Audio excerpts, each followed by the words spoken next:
While helping his son with some home repairs, Grandpa Joe stumbled upon a hidden room cleverly concealed behind a false wall. His discovery of this secret space filled him with dread and confusion, leading him to a horrifying secret that he never expected to uncover. Torn between calling the police and confronting his son, Joe had to make a decision about what he found in that hidden room. But before we start our story, smash the like button, make sure to subscribe and hit the notifications bell so you won't miss any new stories. As Joe hammered away, he noticed something odd about the wall. The sound was different, hollow. He paused, his brow furrowing, and knocked gently on the surface with a loose fist. Joe tapped around the area, testing and listening closely to determine the different sounds between one part of the wall and the other. "Hey, Mark, come here for a second," Joe called. Mark joined him, wiping sweat from his forehead. "What's up, Dad?" he asked, looking curious. Joe pointed to the wall. "Doesn't this sound strange to you?" he asked. Mark listened, then nodded slowly. "Yeah, it does," he agreed, although reluctantly. With cautious determination, Joe began to pry at the edges of the wall. He paused his work on the wall and turned to his son. "Mark?" Joe asked. "Everything all right, son?" "Yeah, Dad," Mark sighed, finally meeting Joe's eyes. "Nothing's wrong. But should we really tear down a wall just because of an odd sound?" Joe looked at his son with narrowed eyes, trying to read his expression. "Who knows? Maybe we'll find a treasure." With an awkward laugh, Mark reluctantly agreed to continue breaking open the wall. Slowly, a small section gave way, revealing a hidden door. Joe felt a chill run down his spine. He stepped inside, his eyes scanning the dark room. Mark finally followed, and the beam of a flashlight bounced off the walls. They found old clothes, books, and personal items, all covered in a thick layer of dust.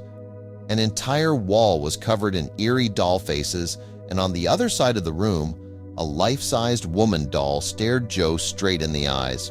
Who could have used this room? He wondered aloud.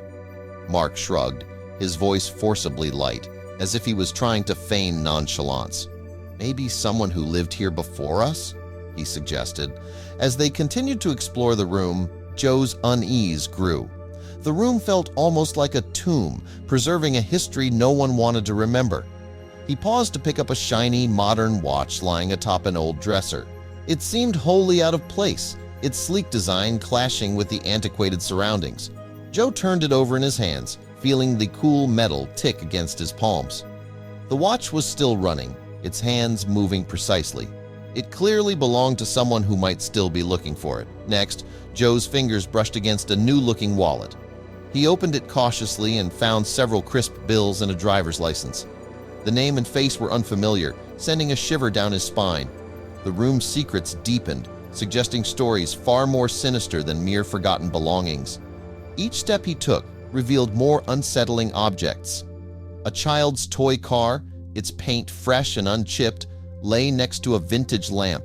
Nearby, a laptop sat closed on a small table, its surface free of dust. The room felt like a stage set for a play that spanned decades, each item contradicting the aged atmosphere of the hidden room. Joe's mind raced as he moved deeper into the room. He stumbled upon a stack of letters tied with a ribbon, postmarked recently. His suspicions about Mark, mingled with the incongruous items, began to paint a troubling picture. He needed answers, but each discovery only led to more questions about what his son was hiding.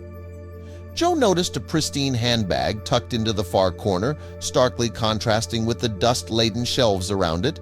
Its leather glistened under the flashlight's beam, untouched and oddly out of place in this forgotten room. Curiosity piqued. He stepped over a scattered array of old newspapers and a broken clock to get a closer look. Determined to uncover the truth, Joe walked towards the handbag, his heart pounding in his chest. The floorboards creaked under his weight. He wiped his brow, his hands trembling, not from the chill, but from the anticipation of what the handbag might reveal. Just as he reached for it, Mark's voice cut through the silence. "Dad, we shouldn't." Joe froze, his hand hovering over the sleek bag. He looked up to see Mark standing at the threshold, face shadowed with apprehension. Joe turned toward him, his voice firm. "Why not? Do you know something about this room?" Mark shifted uncomfortably, avoiding his gaze. The room felt denser, the dust heavier, as tension thickened in the silence. An argument broke out. Mark evaded Joe's questions, insisting the room held nothing of importance. but Joe's suspicion only deepened. Unable to let go, he grabbed the handbag and instantly recognized it. It was sleek, black, eerily familiar. The room seemed to spin as Joe clutched the bag, memories flooding back. The handbag belonged to a local woman who had been missing for 3 months. Turning it over, he saw her initials embossed on the leather. A chill ran down his spine. This couldn't be ignored. He looked at Mark, whose eyes flickered with unease under the growing weight of his father's gaze. A heavy silence stretched between them, unasked questions hanging in the air. Mark's expression briefly shifted to forced indifference. "What's that?" he asked too casually. Joe looked from the bag to his son, struck by the disconnect between Mark's tone and the gravity of the situation. He lifted the bag slightly, an unspoken accusation in the gesture.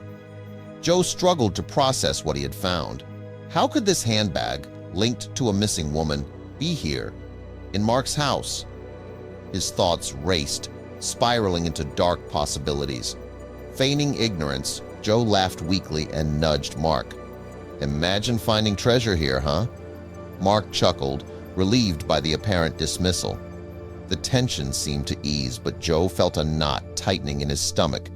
They resumed the home repairs, patching cracks and replacing fixtures. Joe moved mechanically, haunted by the handbag and what it implied. Each strike of the hammer echoed louder in his mind. Later, Joe discreetly slipped the handbag into his own bag while Mark was in another room.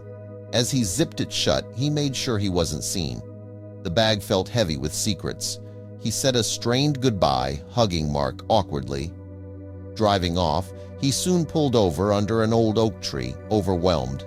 He sat still, staring at the steering wheel, unsure what to do next. He pulled out the handbag and examined it. Inside were only a few items, but one was a receipt from a local store, dated just days before the woman disappeared. Joe's hands trembled. The evidence was undeniable. The familiar pattern, the unique charm on the zipper. It was her bag. There was no mistake. Overcome, Joe slumped beside his car, tears streaming down his face. The quiet sobs reflected his disbelief, confusion, and pain. The handbag's presence in Mark's home was impossible to rationalize. How could this be here? What did this mean about his son? After crying, Joe, unsure of what to do, drove home in a daze.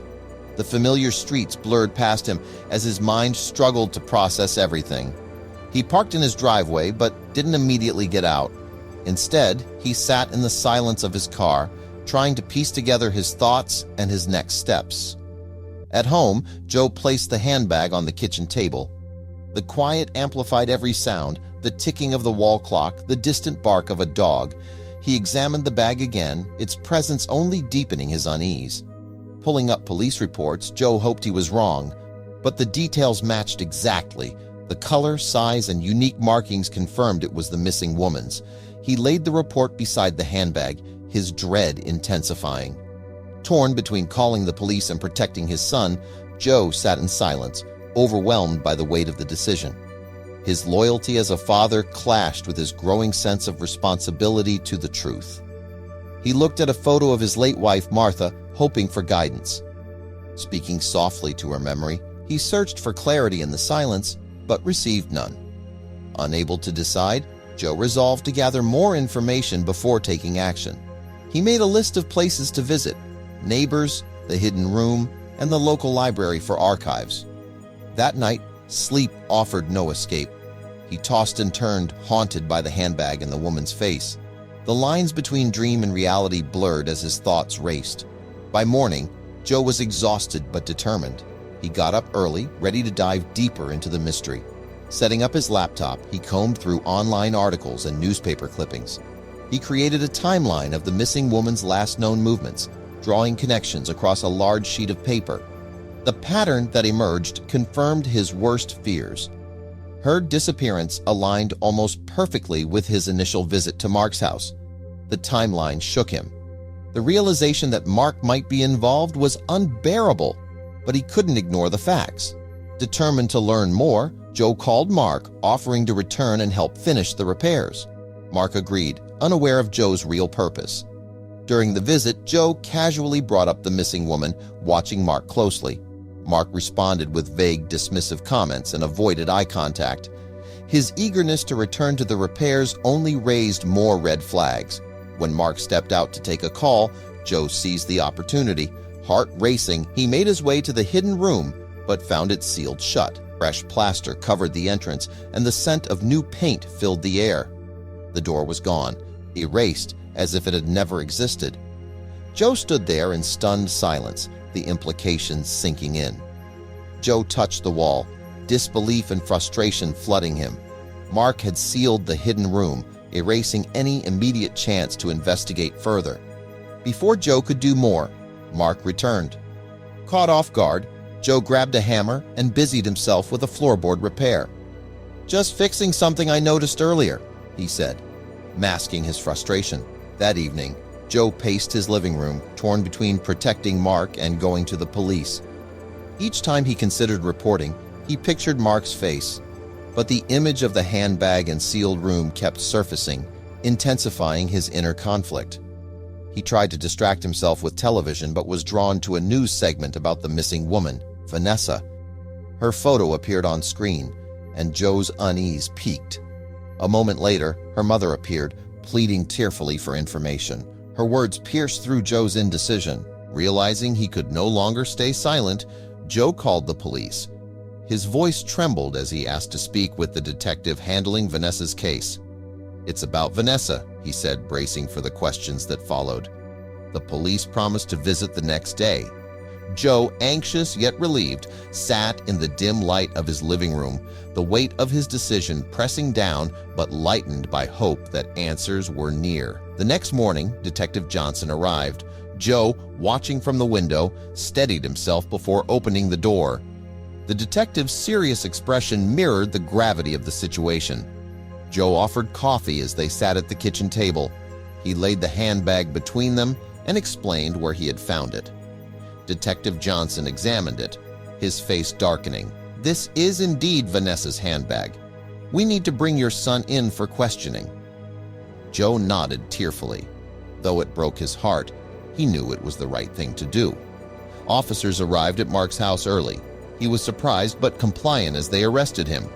The quiet neighborhood stirred as police cars and officers filled the street. Across the road, Joe watched, arms folded tightly. His heart ached for his son, but the pursuit of truth outweighed personal pain. At the house, police broke through the freshly plastered wall. Inside the hidden room, they found Vanessa's belongings, clothes, documents, personal items. Each piece added weight to the mystery of her disappearance.